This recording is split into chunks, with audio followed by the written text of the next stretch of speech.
कर चुके हैं। वीरेन जी, क्या राहुल गांधी कोई सर्जरी कर रहे हैं कांग्रेस के भीतर, जिसका परिणाम इन दिनों दक्षिण में दिख रहा है? देखिए, कांग्रेस के कुछ फैसलों पर आप तुलना कर सकते हैं।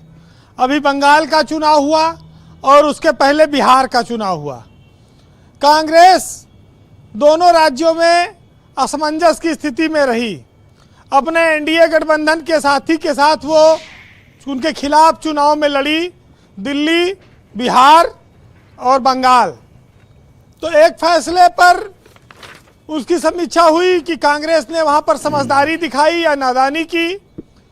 दूसरा, केरलम में जो सतीश को मुख्यमंत्री बनाया, वहां पर वेणुगोपाल को भी वो मुख्यमंत्री बना सकती थी, लेकिन यहाँ राहुल गांधी ने समझदारी भरा फैसला किया, क्योंकि सतीश एक पब्लिक लीडर है और सन 2000 के बाद से आज तक कोई चुनाव नहीं हारे हैं। अब बात आई सिद्धारमैया और डीके शिव कुमार की। ब्रिजेश जी, येदियुरप्पा को रखकर जो बीजेपी ने गलती की थी कर्नाटक में, कांग्रेस भी अगर सिद्धारमैया को रखती तो शायद उसके साथ भी यही होता। और बहुत देर बाद येदियुरप्पा को बीजेपी हटा पाई थी और वही स्थिति आज कांग्रेस ने पैदा की है। डीके शिव कुमार अब आए हैं। अब साल डेढ़ साल का समय बचा है। ये बात मैं हेमंत जी के सहमत हूं कि राहुल गांधी ने जिस तरह से सत्ता हस्तांतरण कराया है कर्नाटक में, वो इस दौरान एक कठिन चुनौती थी, लेकिन सरलता से हो गया। ये उनकी सफलता मानी जाएगी। लेकिन कांग्रेस की सर्जरी से इसको जोड़कर देखा जा रहा है, या कांग्रेस कुछ नई तैयारियों में अपने चुनाव में है? वो देखिए, राहुल गांधी अब इस देश में जो उनको पप्पू नाम कहकर उनकी आलोचना की जाती थी, मजाक उड़ाया जाता था, अब उनको कोई पप्पू नहीं कहता है कि पप्पू पास हो गया, पप्पू फेल हो गया, ये सब बातें आती थी। लेकिन जब से उन्होंने इस देश में पदयात्राएं शुरू की, उसको उनको सफलता मिली। कर्नाटक में वो बीजेपी को हरा कर आए थे।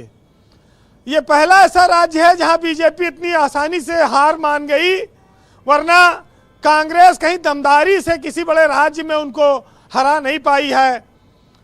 उत्तर भारत में तो नहीं हरा पाई है। और अब बात आती है कि कांग्रेस इस परिवर्तन से क्या लाभ ले पाएगी, और जहां तक तेलंगाना की ओर आपने बात कही है, वहां क्या परिवर्तन कर पाएगी? वहां तो नौजवान ही उनका सीएम है। लेकिन सीएम जैसे अब दक्षिण भारत में हो सकता है कि सीएम का कोई बहुत बड़ा आवरण ना हो, क्योंकि रेवंत रेड्डी तो एकदम यंग लगते हैं और राजनीतिक रूप से जो उनकी एक्टिविटी है वो भी बहुत परिपक्व नेता की नहीं दिखती। ऐसा लगता है कि कुर्सी उनको जल्दबाजी में मिली। लेकिन कांग्रेस जिस कठिन दौर में है, वहां पर उसको किसी हल्के नेता को किसी राज्य की कमान देने से बचना चाहिए। उसको हमेशा अनुभवी और ट्रस्टेड लोगों को ही कमान देनी पड़ेगी, जिससे कि वो उसका उदाहरण दूसरे राज्यों में पेश कर सकें। वो कोई बीजेपी नहीं है कि पर्ची से निकाल के जब चाहे जिसको मुख्यमंत्री बना दें। बीजेपी में मोदी, योगी, अमित शाह जैसे बड़े बड़े नाम हैं, उनके चेहरे पर वोट आता है। वहाँ राज्यों के मुख्यमंत्रियों का चेहरा छोटा है। तो कांग्रेस के सामने ये समस्या है। लेकिन राहुल गांधी को पप्पू कहने वाले अब पीछे हट चुके हैं। ये जरूर है कि यूपी में राहुल गांधी और प्रियंका गांधी दोनों ने बड़ी मेहनत की, लेकिन वो कांग्रेस का उत्थान नहीं कर पाए। जब उनको अखिलेश यादव का साथ मिला, तब लोकसभा में वो अच्छी पोजीशन पर आ पाए और उनके गठबंधन को भी दोनों को फायदा हुआ। अब सर्जरी करनी है तो ममता बनर्जी के साथ बंगाल में मिलकर किए होते, आम आदमी पार्टी के साथ दिल्ली में मिलकर किए होते, जहां पर अपनी अलग पहचान बनाने के लिए अपने ही साथियों के साथ लड़े। वो समझदारी भरे फैसले नहीं माने गए और सब कुछ लुटा के होश में आए तो क्या किया। इतना जरूर है कि कांग्रेस में एक खासियत पैदा हुई पिछले कुछ दिनों में, जब वो हर चुनाव के बाद ये कहती है कि हम निराश नहीं हैं। चुनाव हारे हैं तो उनकी एक स्क्रिप्ट तैयार है और उसमें वो कहते हैं कि हम जनादेश का सम्मान करते हैं, हम आत्ममंथन करेंगे कि हम क्यों हारे।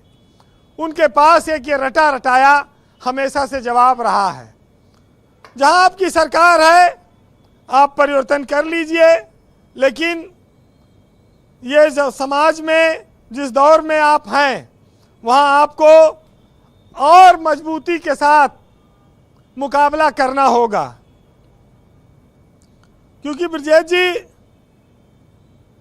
कांग्रेस के लिए राष्ट्रीय स्तर पर जब तक उभार नहीं मिलता है तब तक उसका कोई भला होने वाला नहीं है। जी वीरेंद्र जी। और कांग्रेस इस बात को जिस दिन समझ लेगी कि वो अपने क्षेत्रीय दलों को खत्म करके आगे नहीं बढ़ सकती, बीजेपी से मुकाबला कर पाएगी, उसको कहीं छोटे भाई और कहीं बड़े भाई का रूप अपनाना पड़ेगा। जी तब तो वो आगे बढ़ पाएगी। जी। और वो सोचे कि हम यूपी में अखिलेश यादव से 200 सीट ले लेंगे और हम फिर जो है जीत लेंगे, फिर हम आधार बना लेंगे, तो ये सब संभव नहीं। अब आपने चलो कह दिया है तो एक बात आपसे सीधे सीधे पूछ लेता हूं। ये 200 मांग रहे हैं, आप कितनी सीट देने के हक में, जरा हेमंत जी को और पुष्पेंद्र जी को बताइए। देखिए, बंगाल में पिछली बार 0 सीट थी विधानसभा में इनकी, इस बार भी 2-4 सीट कुछ आई हैं। यूपी में 50 सीट के अंदर अगर ये गठबंधन में लड़ेंगे तो शायद ये अपना भी भला करेंगे और समाजवादी पार्टी का भी भला करेंगे। 50 सीट दे अब इनके नेताओं को इतना उतावलापन है कि वो दौड़ दौड़ मायावती के घर पे पहुंच जाते हैं। क्या करूं? जी वीरेंद्र जी, कंक्लूड करें। इनके नेता दौड़ के मायावती के फाटक पे पहुंच गए कि हमको अंदर बुला लो। फाटक, ओके, दरवाजे पे गए और उन्होंने उनको वहां से लौटा दिया। तो ये सब चीजों से इनको बचना होगा। जी वीरेंद्र जी। वैसे कांग्रेस की हालत पर आज आप 4 लाइन सुनिए कि कभी गुलजार था जो चमन आज वीरान पड़ा है, और कांग्रेस का हर सिपाही आज हैरान खड़ा है, और बदलती सियासत की आंधी में कुछ इस तरह उड़े कि आज अपना ही कारवां चौराहे पर बेजान खड़ा है। बहुत शुक्रिया वीरेंद्र जी, बहुत बहुत धन्यवाद आपका ग्राउंड जीरो से अपना फीडबैक, ओपिनियन और ऑब्जर्वेशन हम तक पहुंचाने के लिए। बहनों भाइयों, इस पर चर्चा का दूसरा चरण शुरू करेंगे। सभी से अनुरोध है कि दिए गए नियम